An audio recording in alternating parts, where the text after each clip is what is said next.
안녕하세요. 네, 안녕하세요. 혹시 이 몸 처음 오셨어요? 날씨 좀 익지 않아서 그래요.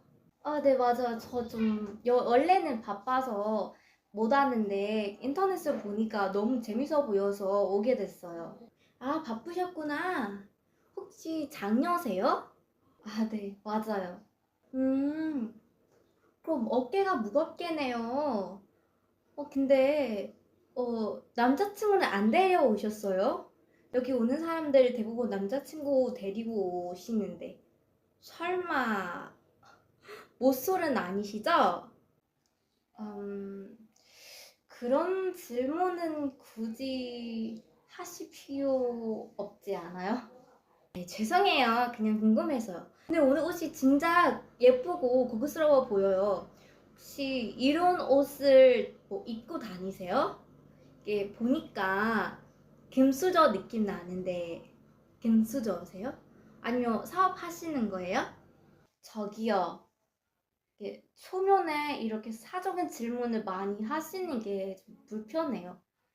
오지랖이 좀 심한 것 같아요. 뭐라고요? 요즘 애들은 진짜 말대꾸를 참 잘하시네요.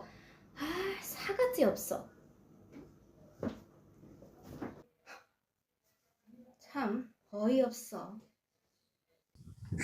여러분 안녕하세요. PK I'm the Blue 페이지에서 환영합니다. ကျမတို့စောစောကဒီ conversation လေးတစ်ခုကြည့်လိုက်တယ်ပေါ့နော် conversation ကမတက်ရဖြစ်နေရဆိုရင်လည်းပေါ့နော်ဒီခံပြီးချူပေးပါအဓိကတော့ကျမတို့အဲ့မှာပြောထားတဲ့စကားပြောပေါ့နော်အဲ့တော့အဲ့ဒီမှာကျမအသုံးလေးတွေအများကြီးပဲထည့်ပေးထားတယ်ပေါ့နော်ပထမဦးဆုံးတစ်ခုကဘာလဲဆိုတော့ကြည့်မယ်နော် 낯이 있다. 낯이 익지 않아서 그래요. 낯이 있지 않아서 그래요. ဆိုပြီးတော့ပြောသွားတယ်ပေါ့နော်အဲ့တော့ဘာလဲ 낯ဆိုတာကကျမတို့ 차အသက် เนาะ တခြားလေးကြည့်မယ် 낯ဆိုတာ 차အသက် သူကမျက်နှာဆိုတဲ့အဓိပ္ပာယ် 낯이 익다 အဲ့ဒီမှာ 익다 ဆိုတာကကျမတို့အသီးတွေဘာတွေဆိုလို့ရှိရင်ကြတော့ နှဲ့သွားပြီဆိုတဲ့အဓိပ္ပာယ်ပေါ့နော်အကယ်၍များအသားတွေဘာတွေဆိုလို့ရှိရင်တော့ဒီအသားကကြက်သွားပြီဆိုတဲ့အဓိပ္ပာယ်အဲ့တော့ 낯이 익다 ဆိုတာဘာအဓိပ္ပာယ်လဲဆိုတော့ကမျက်နှာကြက်သွားတယ်မျက်နှာရင်းနှီးတယ်ဆိုတဲ့အဓိပ္ပာယ်ပေါ့နော်ဒီမျက်နှာကိုမြင်ဘူးတယ်ရင်းနှီးရှိတယ်ဆိုတဲ့အဓိပ္ပာယ်မျိုးကျမတို့အဲ့လိုသုံးတယ်나니거요 나치이거요 အဲ့လိုပြောမယ်ဆိုလို့ရှိရင်သူ့ကိုငါမြင်ဘူးတယ်သူ့မျက်နှာမြင်ဘူးတယ်အဲ့လိုမျိုးဒီမှာကျတော့ 나 익지 않다 ဆိုတော့မမြင်ဘူးဆိုတဲ့သဘောမျိုးနဲ့သုံးသွားတာပေါ့နော်သူ့ရဲ့ဆန့်ကျင်ဘက်ဆိုရင်ကျမတို့ 낯설다 나 익다 나치 익다의ဆန့်ကျင်ဘက်က 낯설다မရင်းနှီးဘူး 낯설다 낯설어요 ဒီလိုမျိုးသုံးတယ်ပေါ့နော်다가 낯နောက်ပြီးတော့ကျမတို့ဘာလဲဆိုတော့ကြတော့ 장녀세요 ဆိုပြီးတော့ခါမှာ 어깨가 무겁겠네요. 어깨가 무겁겠네요. အဲ့တော့ 어깨ဆိုတာကျမတို့ ပခုံးကိုပြောတာ ပခုံးကလေးတယ်ဆိုတာကကြတော့ တာဝန်ယူစရာအဲ့လိုမျိုးတွေများတယ်ပေါ့နော်များတဲ့အတွက်ကြောင့်မလို့ ပခုံးလေးတယ် ဝင်ထုတ်ဝင်ပိုးများတယ် ဝင်ထုတ်ဝင်ပိုးများတယ်ပေါ့နော်ကိုယ်တာဝန်ယူစရာတွေများတယ်ဆိုရင် 어깨가 무거워요. ဥပမာဆိုရင် ကို집안의 아버지ဆိုလို့ရှိရင်လည်း 어깨가 무거워요.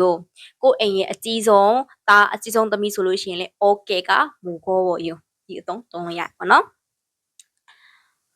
နောက်တစ်ခုကလွယ်လွယ်လေးပဲ ဘာလဲ 모쏠 모태솔로 ဆိုတဲ့အဓိပ္ပာယ်ပေါ့နော် 모태솔로ဆိုတာကတော့ FA ဆိုတဲ့သဘောပေါ့ မွေးကလေးကနေပြီးတော့ အခုချိန်ထိ 솔로 여자친구, 남자친구 사귄 적 없는 사람을 모솔이라고 합니다. ဟုတ်ပြီအဲ့ဒါအဲ့ဒီသုံးလေးပေါ့နောက်တစ်ခုကျွန်မဆက်သွားမယ် ဟုတ်ပြီဒါကကျွန်မအဟိုးအရင်ကပြောပြချင်ခဲ့တဲ့အရာလေးပေါ့နော် 금수저ဟုတ်ပြီကျွန်မတို့အဲ့မှာအသုံးက 은수저 흑수저 ဆိုပြီးဒီလိုအသုံးသုံးမျိုးရှိတယ်ပေါ့နော် 금수저 အမှရှိက 금 ကျွန်မတို့ကျွန်မနာမည်မိလို့ 딴지랭가리 아유네ကားထဲမှာလေ 금겨 은겨 ဆိုပြီးထားအဲ့မှာပါတယ် 금, 은ဆိုတာက သူကဒီအဆင့်လေးပြောတာ ရွှေ 금ဆိုတာရွှေ 은ဆိုတာက ငွေ နောက်ပြီး 흑ဆိုတာက ကျွန်မတို့မြေကြီးကိုပြောတာပေါ့နော် အဲ့တော့ဒီကသူတို့ဒီ 흑수저, 금수저, 은수저가ကြတော့ ကိုယ့်ရဲ့မိသားစု ကိုယ့်ရဲ့အိမ်ရဲ့ စီးပွားရေးနဲ့ပတ်သက်ပြီးတော့ပြောတာ အဲ့တော့ 금수저 ဆိုလို့ရှိရင် ချမ်းသာတဲ့အိမ်ကနေပြောတာ မြန်မာလိုဆိုရင်တော့ကျွန်မတို့ ရွှေလင်ပန်းနဲ့အချင်းစေးတယ်လို့ ရွှေစွန်းကိုက်ပြီးမွေးဖွားတယ်အဲ့လိုမျိုးသုံးသလိုပေါ့နော် 금수저 은수저ဆိုလို့ရှိရင်ကြတော့အဲ့လိုမျိုးအရန်တထေးတော့မဟုတ်ဒါပေမဲ့ကိုယ့်အိမ်ကအဆင်ပြေတယ်ပတ်စံရှိတဲ့လောက်လည်းရှိတယ်ဒါပေမဲ့အရန်ချမ်းသာတာမဟုတ်ဘူးစင်လင်မစင်ရဘူး흑수저ဆိုလို့ရှိရင်မြေကြီးလုံးဝအောက်ဆုံးမှာရှိနေတာဖြစ်တဲ့အတွက်ကြောင့်မို့လို့စင်းရဲတယ်မိသားစုအဆင်မပြေဘူးဆိုရင်흑수저 야အဲ့တော့အကိမ်းမသိချင်လို့ရှိရင်ပေါ့နော်ဒီလို 금수저 တို့ပါတော့ 흑수저 အဲ့လိုမျိုးပေါ့နော် YouTube မှာရိုက်ရှာမယ်ဆိုလို့ရှိရင်ကျွန်တော် web drama တွေအများကြီးကြာလာလိမ့်မယ်ပေါ့နော်ဟုတ်ပြီအဲ့ဒါကကျတော့ 금수저ဒီတစ်ခါကျမတို့အိုဂျီရာပီနော်တာအဖြိုယုံအသုံးလေးကြည့်မယ်ပေါ့နော်အဲ့တော့ကျမဆော့ဆော့ကတော့ဒီအိုဂျီရာပီရှင်းမာတာဆိုပြီးသုံးသွားတယ်ပေါ့နော်သူကအထိပ္ပယ်ကတော့ဘာလဲဆိုတော့တခုခုကိုပေါ့နော်အရန်တိချင်တာပြောမယ်ဆိုတော့ဆက်စုတယ်ဆိုတဲ့အထိပ္ပယ်ပေါ့အဲ့တော့ဆက်စုတယ်လို့ပြောတဲ့အခါမှာအိုဂျီရာပီ넓어 걔 진짜로 오지랖이 진짜 넓어 로သုံးလို့ရတယ်걔 오지랖이 진짜 심해 로သုံးလို့လည်းရတယ်ပေါ့နော်အဲ့တော့ရှင်းမတာနဲ့ 높다 ဘာကွာလဲဆိုတော့높다 ဆိုလို့ရှိရင်ဒီပုံမှန်ရိုး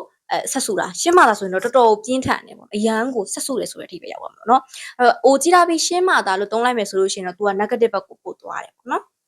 ဟုတ်ပြီနောက်ဆုံးတစ်ခုကတော့ကျမတို့အတူတူလေ့လာပြီးသားအရင်တစ်ခါကဗီဒီယိုတစ်ခုမှာပေါ့နော်어이가 없다ဟမ်ပြောစရာစကားတော့မရှိတော့အဓိပ္ပာယ်ကိုမရှိဘူးအဲ့လိုခါမှာ어이가 없어အဲ့လိုမျိုးသုံးလို့ရတယ်ပါနော်네 여러분 우리는 같이 이 대화에서 나온 표현 속담 관용 표현 이런 것들 같이 공부를 했어요. ဟုတ်ပြီကျမတို့အကုန်တူတူလေ့လာခဲ့တယ်ပေါ့နော်အဲ့တော့နောက်ထပ်ဗီဒီယိုမှာပေါ့ကျမပို့ပြီးတော့များပြားတယ်များလာတယ်ပေါ့နော်စုတ်တမ်းလေးတွေစကားပုံလေးတွေပြီးလို့ရှိရင် delete သုံးစကားလေးတွေနဲ့စကားပြောအသုံးလေးတွေအများကြီးထည့်ပြီးတော့လုပ်ပေးမယ်ပေါ့နော်အဲ့တော့ကိုသိချင်တဲ့အကြောင်းအရာလေးတွေရှိမယ်ဒါဗီဒီယိုကောင်းလေးတွေလည်းပေါ့နော်ညာကြီးတင်ဖို့ဆိုလို့ရှိရင်တော့여러분의 스포팅 လေးလိုအပ်တယ်ပေါ့နော်အဲ့တော့ကျမရဲ့ YouTube channel လေးပေါ့နော်ဒီ channel လေးကို PKMW ဆိုတော့ YouTube channel လေးကို like and subscribe လေးနေပြီးကြပါနော်အဲ့တော့ page Facebook page မှာလည်းကျမရဲ့ပေါ့နော် Facebook မှာလည်းကျမရဲ့PKMWကိုပိုင် page လေးရှိရတဲ့ကြောင့်မို့လို့အဲ့ page လေးကိုလည်း like and follow လေးလုပ်ပေးပါအောင်လို့ပြောရင်းနဲ့오늘은 여기까지만 하겠습니다. 다음 영상에서 만나요. 안녕.